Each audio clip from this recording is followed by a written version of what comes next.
Ukraine युद्ध पर किस ओर खड़ा है भारत, पीएम मोदी की यात्रा के मायने समझिए।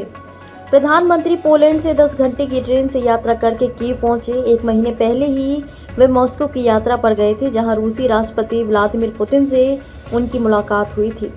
कीव में मोदी ने यूक्रेन के राष्ट्रपति वोलोदिमीर जेलेंस्की के साथ बैठक की। इसमें भारतीय प्रधानमंत्री ने कहा कि युद्ध खत्म करने के लिए जेलेंस्की को सीधे रूस से बातचीत करनी चाहिए। इस दौरान जेलेंस्की ने कहा कि इस युद्ध को रुकवाने में भारत अहम भूमिका निभा सकता है। संयमित रुख। हालांकि जेलेंस्की ने 8 जुलाई को मोदी की मॉस्को यात्रा की आलोचना की थी। तब मोदी और पुतिन के एक दूसरे को गले लगाते हुए फोटो आई थी, जबकि उससे कुछ ही घंटे पहले रूस के एक मिसाइल अटैक से कीव में बच्चों के अस्पताल को नुकसान पहुंचा था और उसमें दर्जनों लोगों के मारे जाने की खबर आई थी।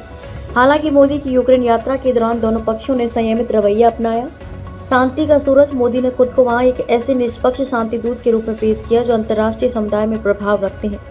उन्होंने जेलेंस्की से कहा कि वे पुतिन के साथ बातचीत करें। मोदी ने यह भी कहा कि उन्होंने पुतिन से भी यही अपील की है। भारतीय प्रधानमंत्री ने कहा कि मैं आपको विश्वास दिलाना चाहता हूं कि भारत शांति स्थापित करने के लिए किसी भी प्रयास में सक्रिय भूमिका निभाने के लिए तैयार है।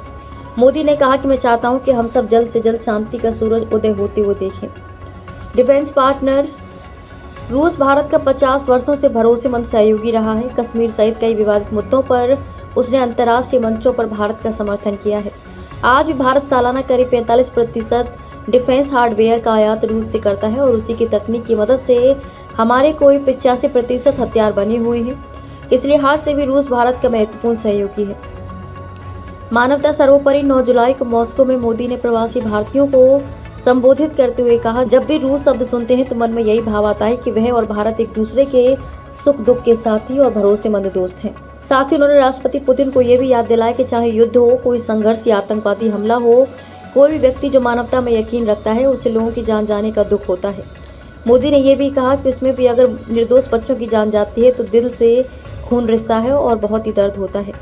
युद्ध का दौर नहीं। भारत ने रूस की बलपूर्वक अंतर्राष्ट्रीय सीमा को बदलने की कोशिशों का विरोध किया है, चाहे वह क्राइमिया का मामला हो या यूक्रेन के साथ मौजूदा युद्ध का। इस युद्ध के दौरान भी रूस ने यूक्रेन के करीब 18% इलाकों पर कब्जा किया हुआ है। अंतर्राष्ट्रीय विवादों को हल करने के लिए मोदी डिप्लोमेसी की वकालत करते रहे हैं। 2022 में शंघाई कोऑपरेशन समिट में भी उन्होंने पुतिन से कहा था, ये युद्ध का दौर नहीं है। मोदी के इस बयान की उसके बाद से अक्सर चर्चा होती रही है। भारत का नजरिया। खैर, प्रधानमंत्री की पोलैंड और यूक्रेन यात्रा के दौरान ऐसी कई अहम बातों पर ध्यान गया है जिससे इस युद्ध में भारत के नजरिए को समझा जा सकता है। इसमें सबसे बड़ी बात यह है कि भारत शांति चाहता है। वह इसके लिए जेलेंस्की और पुतिन की वार्ता की खातिर हर संभव मदद करने को तैयार है। ग्लोबल साउथ का भारत लीडर है। इस बात को राष्ट्रपति जेलेंस्की ने भी मोदी की इस यात्रा के दौरान माना। दरअसल पिछले कुछ वर्षों में भारत की स्वतंत्र विदेश नीति की काफी सराहना हुई है।